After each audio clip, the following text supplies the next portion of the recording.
Tina Tilton inside of Tina Tilton's, or should I say the Taylor Tilton Hour. You're watching Me, The Blend, where legends live. Today, yet another fun show. You guys, I have tickets to give away to the classic R&B and folk tour that's taking place Saturday at the Showplace Arena at the Agri Center. And I've always told you, you can always go to my website at www.tinatilton.com to register to win tickets for you and a guest. This concert features Larry Dotson, the Mary Jane Girls, Climax, Yarbrough and Peoples, Bunny DeBarge, as well as my special guest that I have for you today, who began a band at the very same year, or during the very same year that I was born. And the year that my sister was born, they had their #1 hit that is still being played today. So you guys help me welcome Jimmy Brown of the legendary band Brick. Hello, let's add you to the stream. There you are. Hello, Mr. Brown. Oh, I can't hear you. Oh, turn your microphone on. Your microphone is on mute. Let's take that microphone off of mute. Yeah, when you take it off of mute, I can hear you. Yeah. There it is. Yeah. Okay, hey, I'm back there. Yeah. Hello, Okay. Mr. Brown. All right. Again, you guys, legendary band Brick member right here. Woo! Oh yeah. Oh yeah. Well, let me start out by saying again, welcome to Tina Tilton's The Blend, and thank you for being on today. Thank you so much for being, having us too. Yes, sir. Atlanta, born and raised. What was life like for you in Atlanta in those early 70s? Well, actually, my home is Savannah, Georgia, and I moved to in '71. Yeah. Okay. Okay, I moved to Atlanta, but in those days, with Brick, it was just real hot. The group coming out during that time, the '70s was just a great time for musicians. It was a lot of playing going on. It made a big difference. So I enjoyed it. I'm still enjoying it. Still enjoying it. Yeah. And so when you say your band Brick, and it's so funny, doggone it, I sure hate I missed. I don't think I won't be able to get my hand on it. There is, should I even tell? Yeah, I'm going to tell you this story. There's a brick that was actually thrown in my window in my apartment years ago before I became Tina Tilton. I had to, you got to do what you got to do and live where you got to live. That's right. And we came, my husband and I, because I am married, my husband and I came home and we could tell, we saw the glass that was outside of our kitchen window. And I was like, man, they done broke in our house, and I kept that brick to this day. And I was going to show you, Mr. Brown, but I forgot. Yeah, I was going to show you that brick because I kept it just as a reminder to myself to never be in that place in life again. Yeah, personally. I know. So with saying that, where did you guys get the name Brick from? Well, actually, the name came from a guitar player. He passed. And that hurt us, but anyway, the name came from Reggie Hoggers. Reggie was standing in his backyard, and he was looking at in the yard, and there was a pile of bricks on the ground. And so he said, what, that would make a good name, Brick. That's how the name came up. That's how the name came up. Wow. That's how it came up. Well, at least his apartment wasn't broken into, so... there you go. One more my name would be Anti-Brick right now. Like, no. Okay, but seriously, you guys, you had a disco head and a jazz head, and then the brick sound was formed. How in the world did you guys think collectively, like, the meshing of these two would make a sound? Actually, what it was, I had like a jazz group. I was playing jazz, and the other fellows, they were playing funk things going on. So what we said, what we would do is come up with a sound because it was disco. Yes. Disco was going on. So we said we'll come up with a sound where you got jazz and you got the rock feel. So we put it together. And it came out, it came out to be, disco jazz. Yes. You know what I mean? It came up and it paid off. Yes, and great big numbers at that. Oh yeah. What was the disco life like for you? With you being a jazz musician at heart, what was that disco era like for you? Actually, what it was for me was, when I came up playing, like when I was like 17 years old, I had a band, a group that played rock. We played R&B and everything, and so it all added up, So being able to play rock and play jazz, it gave me that, pavilion to do that. I could do that, and it made it easy for me to get in and play with them, with that rock feel. I didn't play like strictly jazz, up front. Oh, okay. I didn't do that. I played lines that would go along with them and what they were doing. Like if you might notice, like the flute solo, I played in jazz and the saxophone. That was the difference. Yeah. Now here's where we talk about the formation of this new word and sound. Like in 1976, you guys released the disco song of the century. That's what I'm gonna call it. The disco song of the century. Your dance. And I used to think, in 76, and I used to think it was called Shake a Booty. You thought about yeah, because that was in there. Yeah, that was in there. It's like, when we hit okay, so I'm not a singer, but you know the part where y'all say Shake a Booty. All right. And so the women are still doing that to this day. But later, obviously, I found out that the song was actually called Dash. So, right. For me, I was like, what was going on in your minds when you guys came up with this new word as well as this new sound? Well, with the new sound that we had and being called Dash, it was really like when I heard it on the radio, a lot of people, the disc jockeys during that time was thinking that actually it wouldn't really happen because it was a mixture. You know what I mean? They were thinking they were reluctant to play in your song. Right. They didn't think it was gonna happen, but people kept calling in and saying that they wanted to hear Dance. Yes. They wanted to hear Dance. So before we knew it, it just blew up. You know what I mean? And it took all of us out. Just hearing it on the radio and they playing it like that. Yeah. I said, man, this is it. So it's been great.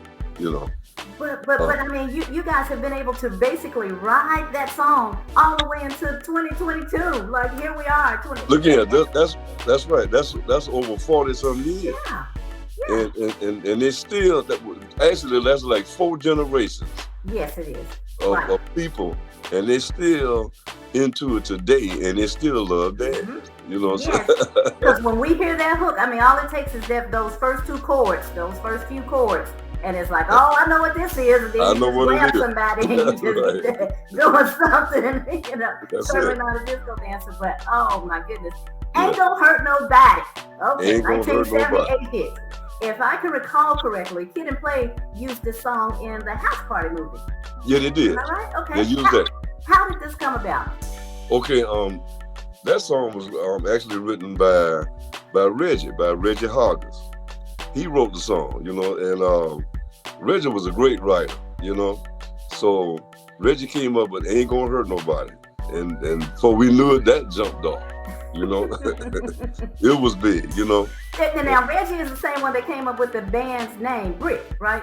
That's right. And we lost Reggie last year. Yes, sir. Yeah, we lost him, and that's been real hard. Yes, sir.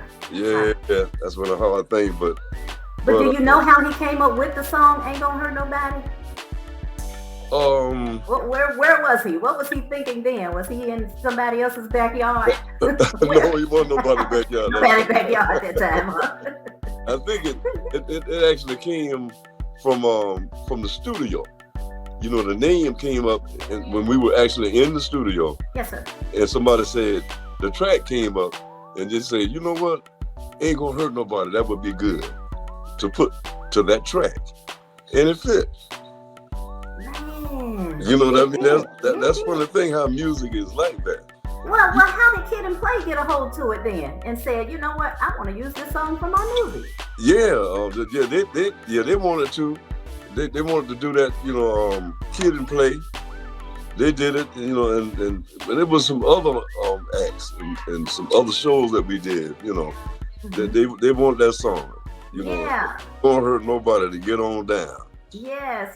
Well, I'm just saying, like, for that particular movie, they could have chosen any song. They could even came up with something. But I was just wondering, like how did they end up contacting Brick?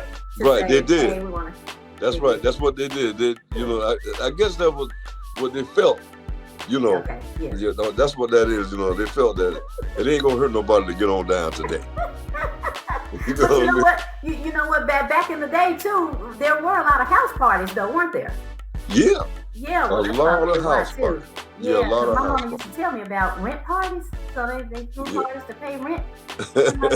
House parties. Y'all didn't do that? Y'all didn't do that in Atlanta? Well, they had house parties, but I never went to house parties. You were already a star by then. I'm just asking, No, I never went to them. House party. Never did. We gotta get you to the house, Mr. Brown. When you come here, we gotta play your song, and then we gotta have to do the house party. Huh? Yes, like he had his house party right here. Yeah. Well, as you mentioned previously about Reggie, some of your members have transitioned, obviously, from their earth. Yeah, actually, it was two of them. There's two. Two of them. Okay, who's the other member? Donald Nivens. He was the keyboard player. Okay. And actually, what's really going on now? All the other members, it's all new members. I'm the original member in the band. Okay. And all the other musicians, they all new. They're younger guys and all this type thing, But my position is, I play the different horns. I play the trombone, the sax, the flute, and the trumpet. Yeah. So I'm doing all those things. I'm still doing all these things. So it's still there. It's still strong. Because that was going to be my question to tag on to that statement. What keeps you motivated? So obviously it's that. That's what it is. It's that and actually me actually singing. Singing and playing the different instruments. Yeah. And having the guys with me, so it's still happening. Yes, it does. And you're still touring, and if you don't know by now, you should, because the Classic R&B and Funk Tour is happening Saturday, June 18th at the Showplace Arena, Agri Center, Memphis, Tennessee. Again, go to my website for free tickets, or you can always register at www.classic-R&B and funktour.com. But how often do you tour, Mr. Brown? Well, actually, we really getting started now, because we actually coming out from COVID. We're in Huntsville tomorrow. You're in Huntsville. Our show is in Huntsville, so big shout out to our viewers out there too. We there tomorrow, so we're actually getting going into tour. I'm touring now, and next month, we'll after we play Memphis. Then we go to Arkansas the next day, and so we, so dates are actually coming in now. We have a lot of dates coming in now. Wait, how do you keep up? I get so tired. My husband is a musician. I get so tired of him, not of him, but just of the schedule that he has. Yeah, and, it's something. It really is, Your energy. You got to take your vitamins and drink your alkaline water on the road. I have to stay up. Have to keep going, keep working, and it gives you energy when I play. I love it. Okay. That's what it really is. When it's something that you really love, like music, then it keeps you going. Yes, sir. Yes. That's what it is. You're right. And if you have any questions or comments for Mr. Jimmy Brown, legendary Brick Band member, original, by the way, Brick Band member, then you can always drop us a comment on our page right now. But this particular segment, Mr. Brown, this is where I call my uncommon question. Now, this question has nothing to do with the bio, but it is a clean, decent question. So, my uncommon question for you today is, since it seems like you like compound words, because y'all put dance and jazz together and made dance. I mean, disco and jazz. Y'all made jazz into it. So I was like, what words would Mr. Brown create if he had the word work and money? Work and money. I would say work and money is doozy. Doozy? That ain't, huh? They ain't even got the same letters in it. Work and money. I said doozy. I'm calling out a song because that's what it is. It's a doozy. It's work and then it's money. You know what I mean? And I found out if you work, you can make money. You can make money. You know, if you don't work, you can't make no money. No, that's right. That's right. You might not eat. Put it that way. We found that out of the good books. If you don't work, you don't eat. Come on now. That's what I believe. You got to work. You got to work. Yeah. And speaking of work, are you working on any new projects right now? Oh, yeah. I have a new song out. It's been released. It's been out for about 2 weeks. It's called No Love Like Yours. And it seems to be doing very well. It's going very, very good right now in the UK. We find that out, and I think in about 2 weeks it'll be real strong here in the United States. But the name of it is No Love Like Yours that I have out now. What's that sound to it? It's got it's almost like a ballad, but then you can dance on it as well. You know, it's got that type of thing. So it's you know, it's when you hear it, I think you'll like that. Would love to hear that. Will you all be having a video to it soon? Yes. In fact, you know, my son is Sleepy Brown. So and I know that. Yes. Oh, no, Jimmy Brown does it. That's my son. Yeah, Sleepy. Yeah. But anyway, we this project we came out with. We got 10 songs on there. Yes, sir. And Goody Mob and my son, they got a song that's gonna be on the charts as well. It's called Nightlife. That's gonna be on there. But Sleepy is gonna be on the single. He's gonna be on the video that we come out with. Oh, I can't wait to see it. When can we expect that video? Look here, by next month, everything's gonna be out. Everything will be out. Okay. Yeah. Okay. Make sure you get that to us. For I sure, got to do that. Do that. Yeah, I want to play it. I want to see it. I want to hear it. I want to promote it and make sure that everyone in our region knows that this new video by this legendary artist is out right now. So yeah, we'll get that to you. Yeah, that makes me happy. Well, shucks, Mr. Brown, I truly appreciate you. And I just want to share with the viewers to remember to go to my website, www.ticketilton.com, to register to win tickets to the classic R&B and the funk tour. Y'all got R&B and y'all got funk. There you go.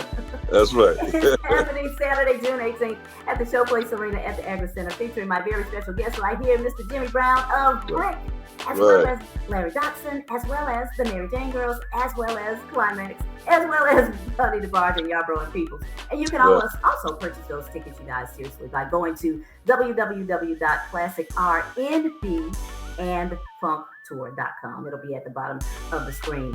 But again, thank you, Mr. Brown. Thank you. Thank you too. And I look forward to seeing you in Memphis, Tennessee, in a few Saturdays from now. Right. I want to count. I do 2-3 Saturdays. You're right. Okay.